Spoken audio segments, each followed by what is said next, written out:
யாருமே இல்லாத கடையில யாருக்குடா டீ ஆத்துற?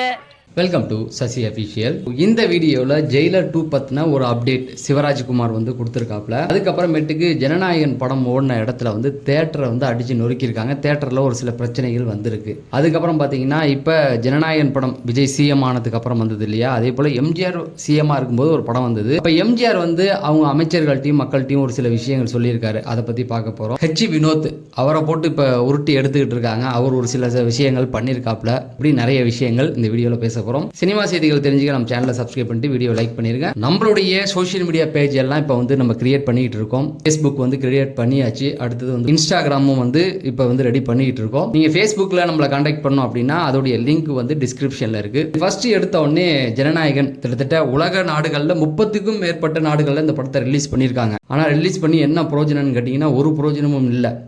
அதாவது தேட்டர்லாம் எப்படி இருக்கு அப்படின்னா பார்த்தீங்கன்னா இந்த டைலாக் தான் செட் ஆகும். நீங்களே பார்த்து தெரிஞ்சுங்க. கடையில யாருக்குடா டீ ஆத்துற? உன் கடமை உணர்ச்சிக்கு ஒரு அளவே இல்லையா? அவ்வளவுதான். யாருமே இல்லாத கடைக்கு யாருக்குடா டீ ஆத்துறீங்கன்ற மாதிரி தான் 30-40 நாடுகளில் ரிலீஸ் பண்ணியிருக்காங்க. அதாவது இவங்க பிளான் என்ன அப்படின்னு பார்த்தீங்கன்னா இதை வந்து எல்லா ஊர்லேயும் போய் ஒரு 1000 கோடி வசூல் பண்ண வச்சிடலான்றது தான் அவங்க கணக்கு. ஆனால் வாய்ப்பு இல்லை ராஜான்ட்டாங்க. இன்னும் கூலி படத்தோடைய முதல் நாள் கலெக்ஷனே அவங்க தொடரலை அப்படிங்கிறது தான். தமிழ் சினிமாவுடைய முதல் நாள் கலெக்ஷனில் அதிக இடத்த பிடிச்சிருக்க படம் எது பார்த்தீங்கன்னா கூலி தான். அதுவே இன்னும் தொடரலை அப்படிங்கிறது தான். ஆனால் இவங்க வருமானம் பார்த்துட்டாங்க. தேட்டருக்காரங்கள்ட்ட அதிக விலைக்கு விற்றுட்டாங்க. விற்றுந்தா நீ என்னவாது பண்ணிக்கோ அப்படின்ட்டு விற்று பணத்தை வந்து பங்கிட்டு பண்ணிட்டாங்க. அவன் தேட்டருக்காரெல்லாம் வேறு ஆப்ஷனே இல்லை. ஏன்னா முதல்வர் ஆச்சு இல்லை, ஏதாவது சொன்னால் பிரச்சனையே ஆயிரும் அப்படின்னு சொல்லி இதே ஒரு இடத்துல திருத்தணியிலே எங்கேயோ வந்து முதல் நாள் காட்சி வந்து நிறுத்திட்டாங்களாம். அதுவே பின்னாடி பிரச்சனை ஆகும்னு சொல்லிகிட்டு இருக்காங்க. ஏன்னா நீ எப்படி நிறுத்தின அப்படின்னு சொல்லி நகராட்சி மூலியமாக பிரச்சனை பண்ணுவாங்கன்னு. அந்த மாதிரி ஆட்கள் தான் அவனுங்க. சரி பண்ணட்டும். இதில் ஒரு முக்கியமான விஷயம், தேட்டரில் வந்து சென்னையில் விஜயா தேட்டர்னு ஒரு தேட்டர்.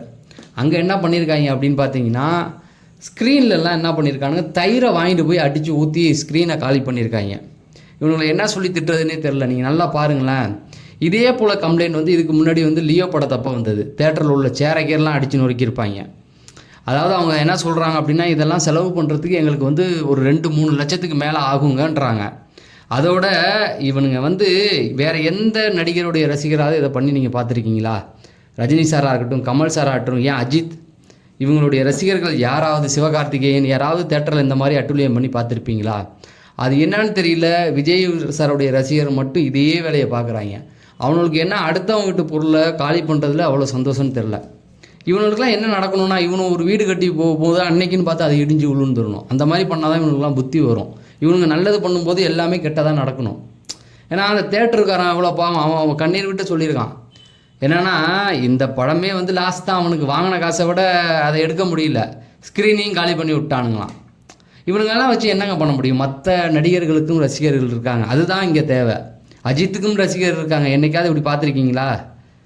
அப்படி ஏதாவது வந்து தான் அஜித் வந்து உடனே ஒரு கடிதம் வந்து அனுப்புவார் இந்த மாதிரி பண்ண. ஏன்னா கடவுளே அஜித்தேன்னு கூப்பிட்டதுக்கே ஒரு விஷயம் பண்ணியிருந்தார், என்ன அப்படிலாம் கூப்பிடக்கூடாது அப்படின்னு.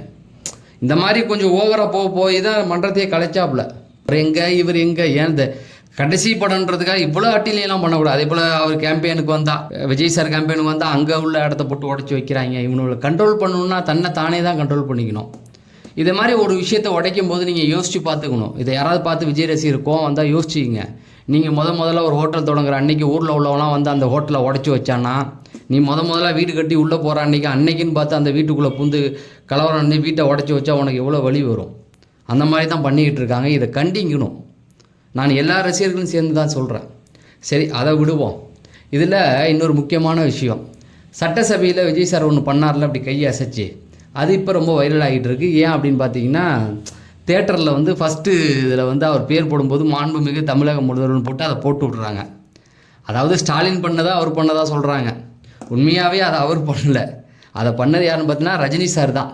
அது இப்போ ட்ரெண்ட் ஆகிட்டு இருக்கு. தர்பார் படத்தில் தான் அவர் பண்ணியிருப்பார், இப்படி முடிச்சு விடுவார் கையை வச்சு, ஓகேங்களா? அதைத்தான் ஸ்டாலின் காப்பி அடித்தார். இப்போ ஸ்டாலின் காப்பி அடிக்கிறத பார்த்து விஜய் காப்பி அடிச்சிருக்காப்புல.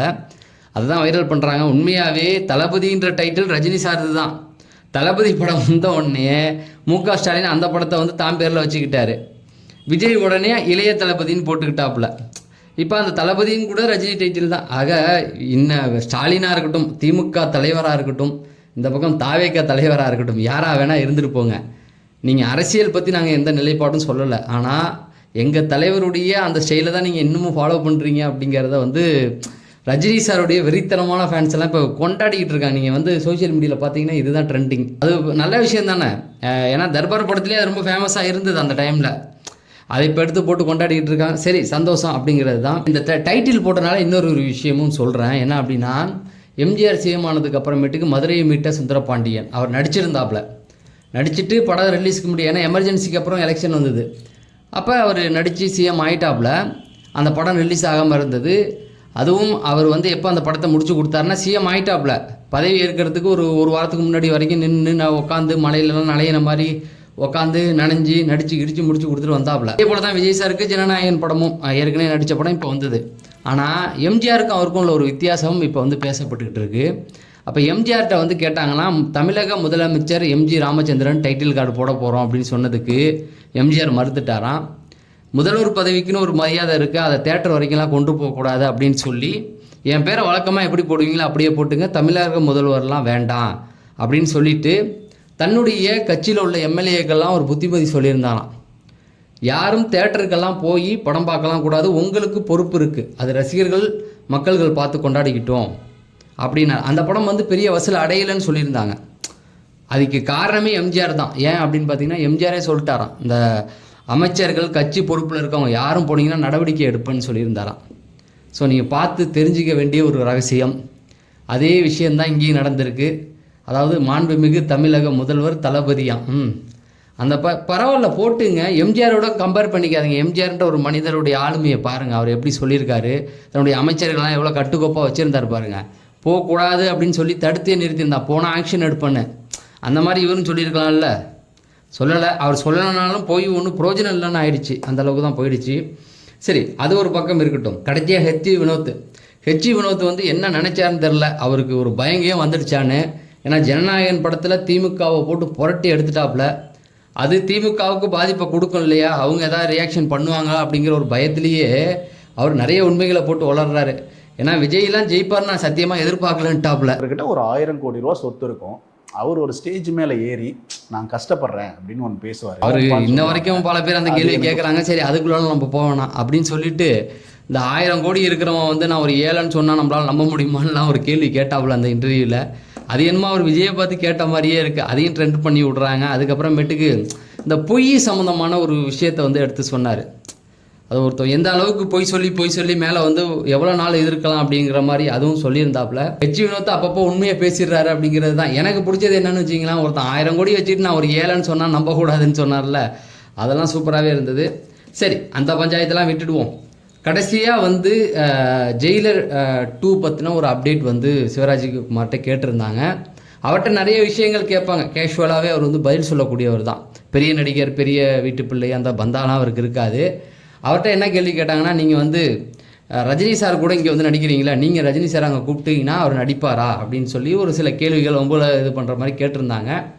அதுக்கு அவர் தெளிவாக ஒரு பதில் சொல்லியிருந்தார். அது என்ன சொல்லியிருந்தார் அப்படின்னு பார்த்தீங்கன்னா, ஜெயிலர் 2 வந்து நல்லா ஓடும், அதெல்லாம் எல்லாத்தையும் பேசிட்டு இந்த கான்செப்ட் படி என்ன சொல்லியிருந்தாருன்னா, என்கிட்ட ஒரு உரிமை இருக்குன்னு ஓவராக நான் உரிமை எடுத்துக்கக்கூடாது. அவருக்கான அந்த ஒரு பிளாட்ஃபார்ம் இருந்தால் கண்டிப்பாக கூப்பிடலாம். நான் நடிச்சிட்டேன் அப்படின்னு சொல்லி அவர் கூப்பிட்டு இதெல்லாம் பண்ணக்கூடாது. அவருடைய ரேஞ்ச் வேறு அப்படிங்கிறத அது பாருங்களேன். சிவராஜ்குமார் அங்கே பெரிய ஆள் தான், அவரே பெரிய ஆள் தான், ஓகேங்களா. அவருடைய தெய்வம் வேணுங்கிறாங்க அங்கே ஆட்சி அமைக்கிறதுக்கு. அது மட்டும் இல்லை, அது அவங்க அப்பா வந்து கடவுள் மாதிரி, எம்ஜிஆருக்கு ஈக்குவலான ஆள். அப்பேற்பட்டவர் இன்னமும் பார்த்தீங்கன்னா அந்த நன்றி மறவாமல் சூப்பர் ஸ்டார் கூட அவரை பற்றி பேசும் அவ்வளோ மரியாதையாக பேசுவார். ஸோ எதுக்கு சொல்கிறேன்னா, ரஜினி சார் கூட இப்பேற்பட்டவங்களும் இன்னும் ட்ராவல் பண்ணிகிட்டு இருக்காங்க. அதனால தான் இன்னமும் அவர் நம்பர் 1 இடத்துல இருக்கார். கூலி வந்து அதுதான் டே 1 கலெக்ஷனில் ஃபஸ்ட்டு படம். ஜெயிலர் 1 வந்து ஆல் ஓவர் தமிழ்நாடு வசூலில் ஃபஸ்ட்டு இருக்குது. நீங்கள் நல்லா யோசிச்சு பார்த்தீங்கன்னா கமல் சாரும் கிடையாது, இந்த பக்கம் பார்த்தீங்கன்னா அஜித் இல்லை, விஜயோட படமும் ஃப்ளாப் ஆகுது. தலைவர் மட்டும்தான் இன்னும் மாஸ்லேயே இருக்கார் அப்படிங்கிறது, ஃபஸ்ட்டு இடத்துலையே இருக்கார் அப்படிங்கிறது தான். ஏன்னா நல்லவர்கள் அவர்களை சுற்றி இருக்காங்க. ஸோ அதுதான் நான் நம்புகிறேன். நீங்கள் நம்புனீங்கன்னா இந்த வீடியோவை லைக் பண்ணிட்டு சேனலை சப்ஸ்கிரைப் பண்ணுங்கள். நம்முடைய சோஷியல் மீடியா பேஜ் வந்து இன்ஸ்டாலாம் நாளைக்கு ரெடி ஆயிரும். இன்றைக்கி ஃபேஸ்புக் வந்து டிஸ்கிரிப்ஷன் பாக்ஸ்க்குள்ளேயே இருக்குது. கிளிக் பண்ணி போய் ஃபாலோ பண்ணிக்கங்க. சினிமா செய்திகளையும் தலைவரை பற்றியும் தெரிஞ்சுக்கணும்னு நினச்சிங்கன்னா நம்ம சேனலை சப்ஸ்கிரைப் பண்ணுங்கள். நம்ம அடுத்த வீடியோவில் சந்திப்போம். நன்றி, வணக்கம்.